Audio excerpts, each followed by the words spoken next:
Around 41% of divorced Gen Xers and 29% of divorced boomers attributed their divorces to financial issues, financial disagreements. How does one avoid or prevent financial disagreements? Find out what finances means to them. Yeah. Now, what I mean by this is you look at where some people have trauma related to finances. Some people grew up in a single parent home where they saw that they're getting evicted every time finances weren't due. So when finances are weaker, they see it as at the end of the world, the end of the relationship. Other people grew up with parents that were okay with like whatever you want to spend. So they never saw it as a selfish act to overspend. They just saw that as a form of love and expression and generosity and so on and so forth. So find out what finances means to them and then find out how much are they valuing finances above other areas of the relationship. What I mean by this is if you're going to be with someone for 50 years, there's going to be times where finances are good, finances are bad, finances are stable, whatever it is. Now, is the finances the main glue of the relationship?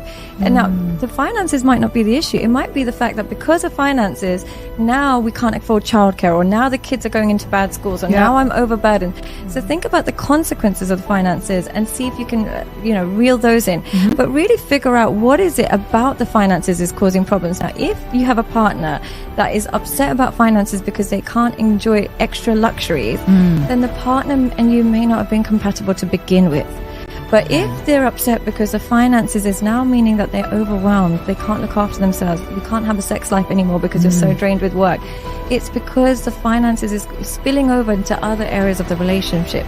So before you label it as, the finances went wrong and so we broke up, figure out, was it actually the finances itself, or was it spilling over into other areas of the relationship, and how can you manage those other areas so the finances stays within finances and doesn't spill over to other areas of the connection. Their childhood creates a template of how they like to give and receive love, and how they like to resolve conflict, and how they like to apologize. These are the three things, like how they like to see love, how they like to apologize, and how they resolve conflict.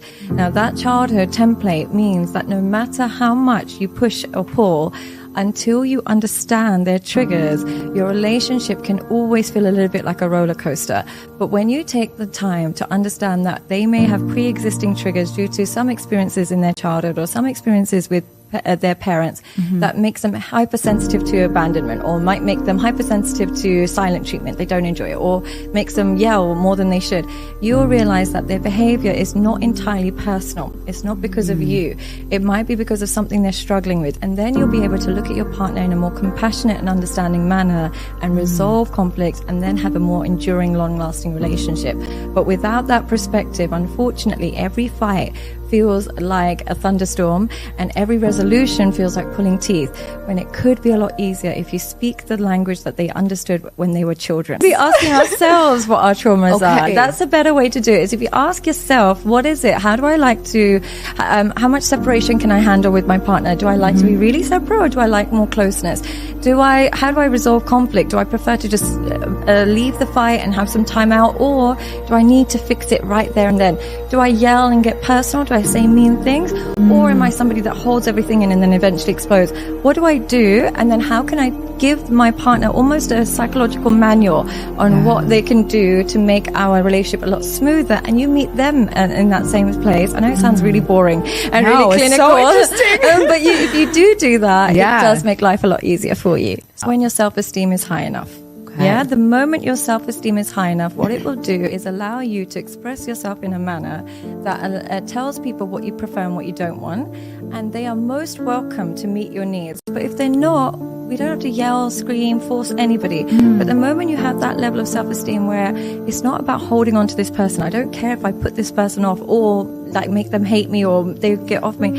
It's more, I want a healthy relationship. And I can only do it by expressing this. Now, if I live in fear that I'm going to put them off, my self-esteem is not high enough to create a constructive relationship anyway. So if you have a level of self-esteem where it's like, I'm not trying to impress you, I just want a healthy relationship. In order for that to happen, you just have to be aware of this, and I'm happy to meet your needs.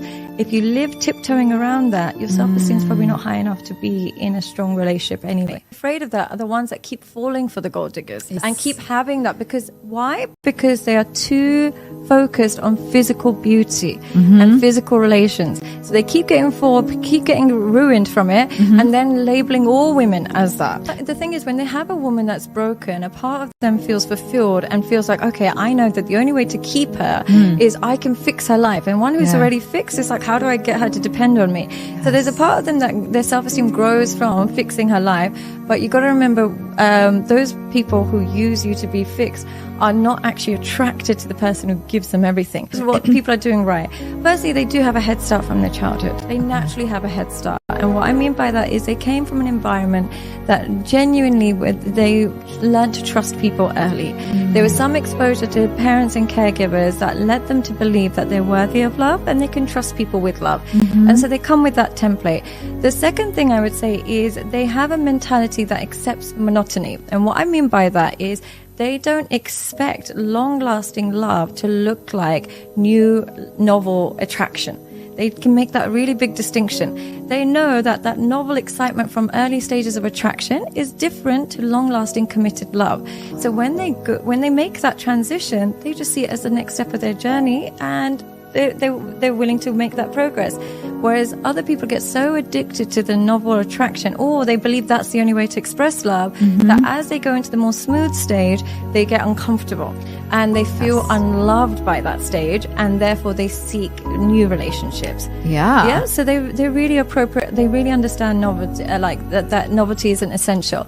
But the main thing is that they do is they're attuned and aligned to their partner. And what I mean by this is they're very curious about their partner as a human being. And they develop intimacy like that. So they want to know their partner's family, they want to know their background, they want to know how their day went. They take an invested interest in their partner. And through that connection, what happens is they start to believe that the relationship has its own identity. So anything that damages their partner damages the relationship, so damages them. They see it connected. It's very interconnected. They don't want to hurt their partner because that hurts the relationship, and therefore that hurts me. Whereas other partners remain individuals. Two independent people who are either at competition with each other, they dislike each other, they're trying to win against each other. They don't see hurting the other person as a form of hurting themselves. So they're not interconnected and they're not attuned to each other's emotions. Whereas couples that last, they don't want to hurt their partner, and hurting their partner is actually hurting them because it affects the relationship. And making their partner feel good is a form of making themselves feel good. So selfishly loving that partner becomes a selfish act, because I know that loving them, giving them a massage or giving them some food, it makes me happy. They take joy in their partners. So they do these very simple things where they stay connected as much as possible, and they try and replace criticisms with praise. And what I mean by that is, there might be a million things. Your husband is going to annoy you in a million ways. But if you focus on the things that you like about them and the things that you don't like about them, you attribute it to perhaps stress or perhaps their childhood, or you make external explanations. People that fall apart, they think every problem their partner has is permanent and it's overall, or you're just selfish, or you're